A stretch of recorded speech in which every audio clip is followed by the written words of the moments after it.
Yep, so the live video is on. Uh, Welcome again today.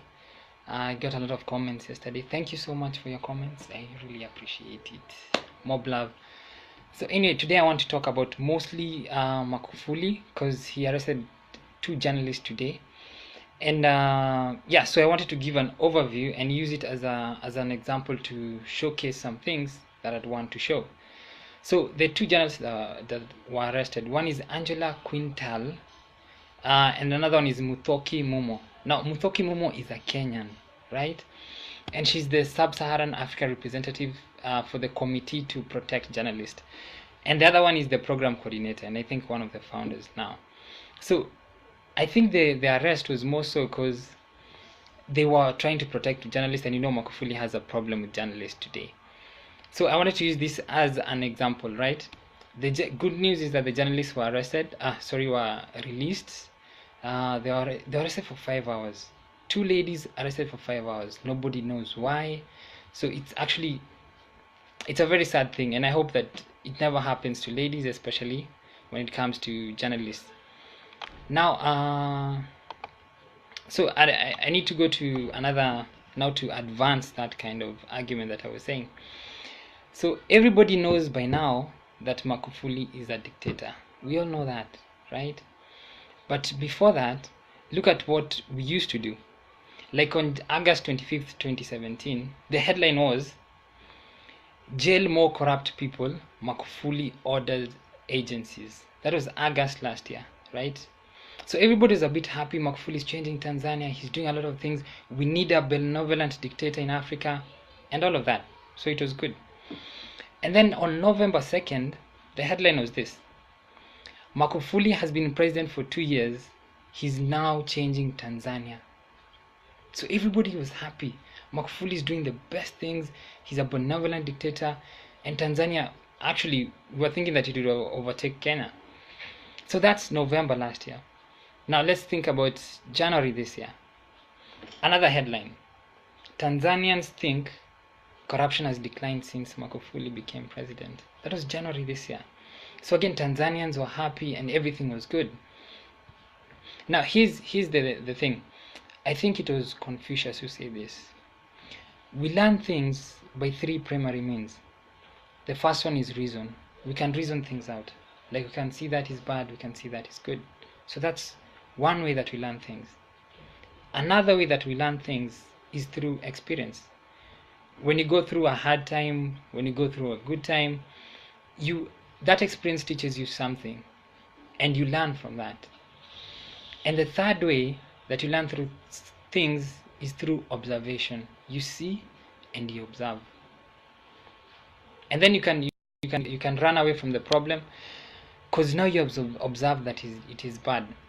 Now, the best way of learning things is through observation. You see somebody's problem from afar, you learn from it, and you never face the same problems. Or the saddest way of learning things, the bitterest way of learning things is through experience. Kind of like what Tanzania is learning now. Tanzania is now learning that there is nothing like a benevolent dictator. He does not exist. Especially in Africa, a dictator is a dictator. And his traits would finally show. At first we'll have very, very nice headlines. Things are good, things are happening. But at the end of the day, these are the headlines that we'll have. Like right now what we had was that after getting pregnant, you are no longer allowed to go to school. That's Tanzanians pregnant girls. You get. And when it comes, another headline was that Tanzania was to arrest an entire village over a broken water pipe.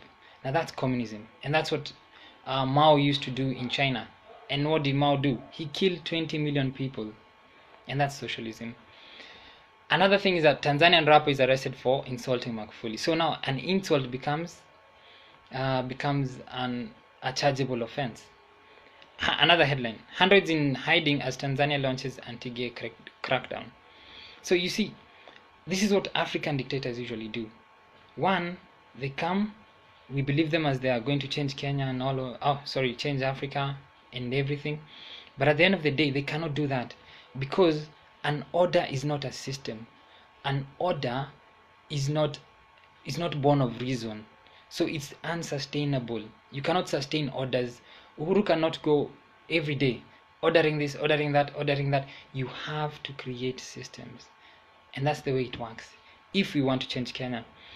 And eventually, when a dictator finds that the orders are not changing anything, and the love that is sought from the people, the love is not doing anything, then what happens is that he resorts to mediocre orders that ignite the emotions but do nothing for the people, like this one, the anti-gay crackdowns and all of that stuff.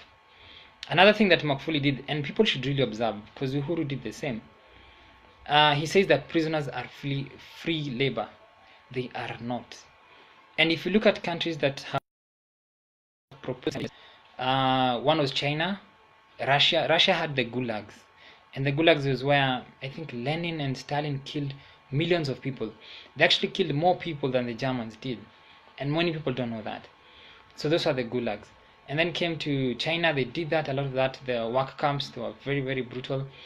The Nazis did that under concentration camps, and the British did that, Mao concentration camps. And these are all hallmarks of dictatorship, and we should learn to recognize them. We can observe Tanzania, and we can see what we do not want in our country. And that's the best way of learning. Let us not learn through experience. And if we choose to learn through experience, we must remember that that's the bitterest form of learning. Again, I'd like just to add a couple of things. When Magufuli came out, some of us were against him. Some of us were in support of him because we're in support of benevolent dictators. Now, those who are in support of benevolent dictators, they need to realize one thing. Like Caesar was a dictator, right? But he dictated things for the glory of Rome. For Roman citizens. He sent bread back to Rome. He changed the Roman system, that the nobles, he cut them off. He changed Roman society completely for the people. And his dictatorial tendencies were mostly against the elites and were mostly against the other tribes, like the Gauls, like the Spaniards, all those people, but never against the common people of Rome. They loved him. Because he did not give orders.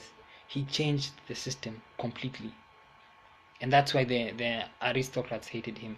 So if you want the benevolent dictators, you must look at the system. If you want change in Kenya, you must look at the system. You must not look at the orders that are given. Like Uhuru goes, fish is banned. Uhuru goes, something else. He talks stuff on corruption. Yeah, it doesn't work that way. So another thing I wanted to say is that sometimes I might seem a bit strong on issues. Please forgive me. But bear with me for some time. Just bear with me. I had warned about Raila some time back that he's a dictator and things might go wrong. There are things that I had seen, mostly socialist tendencies. When Ruto and Uhuru at The Hague, I had warned about them being dictators. And we can see that stuff. We need to support the US against China.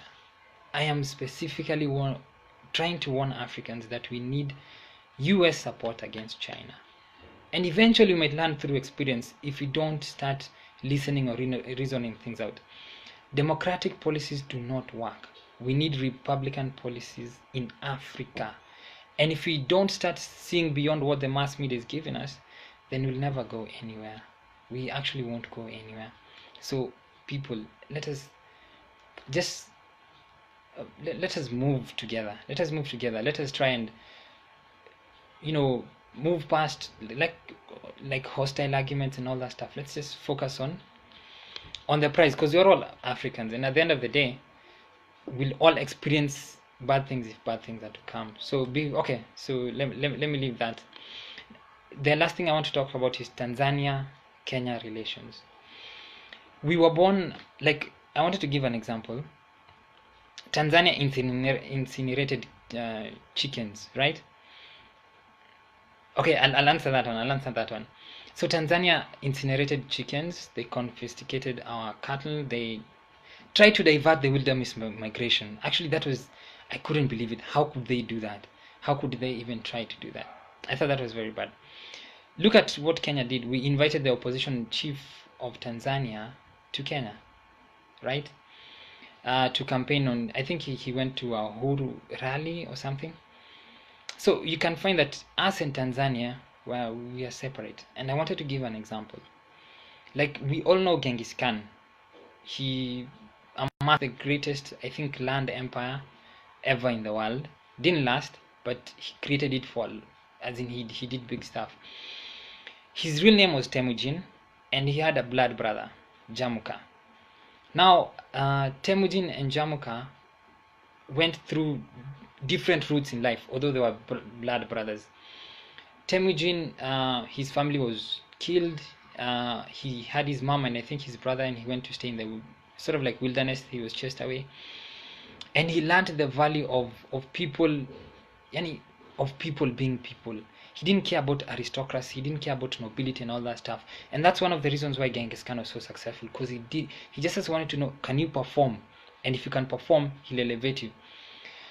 Jamuka was different, because Jamuka moved through a system where Jamuka loved the aristocracy, loved all of those things, but at the end of the day, he could not. Those systems, they don't sustain. They can't build empires. So what happened? Temujin and Jamuka, a clash had to come, because one believes in an old system, Jamuka, and Genghis Khan believes in a new system. Tanzania went through communism, sort of like socialism, ujamaa, and we went through capitalism. I believe that at one point in life we'll have to separate, especially when there's an entity like South Africa there at the bottom half of Africa that's acting like gravity, pulling Tanzania towards themselves. And Kenya, we do not have sufficient economic might to pull Tanzania towards us. And then South Africa is also moving towards socialism, so that's a bit of a problem. Who knows what will happen? Anyway, we might have to separate at one point, and Jamuka and Temujin had to separate. Genghis Khan won the war against Jamuka, and he asked Jamuka, "You are my brother," like we're asking Tanzanians. You guys are our brothers, right? Let us live in peace together. Let us stop all these nonsensical wars. You guys are burning chickens. Let us stop this stuff. And here was Jamuka's reply to Temujin. He told him, there can only be one sun under the sky. And what that meant is that there can only be one Khan. And if Jamuka, by his very breath, he would fight Genghis Khan to the death, so that there can only be one Khan. So he was telling Genghis, kill me or we will fight. At the end of the day, I believe that the East African community, it's a very good idea, all that stuff, but we might have to separate, because there can only be one king in the East African economy, and it either Tanzania or Kenya. And since Tanzania is jostling for that spot, it can be number 2 to South Africa, but it feels that it cannot be number 2 to us. So that's what I can say. There is a comment here I want to reply. My question is the better kind of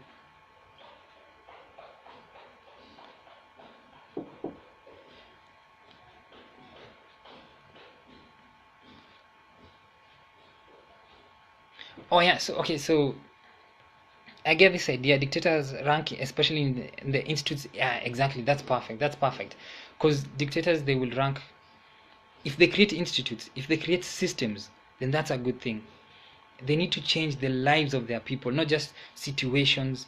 Like somebody's hungry, so you give them food. He has to create, like right now we have the National Cereals and Produce Board. We need changes there. We need an entire change in that system. Just paying farmers won't work. Paying the Mumias farmers won't work. We actually need to change that. Advise, again, Republican principles.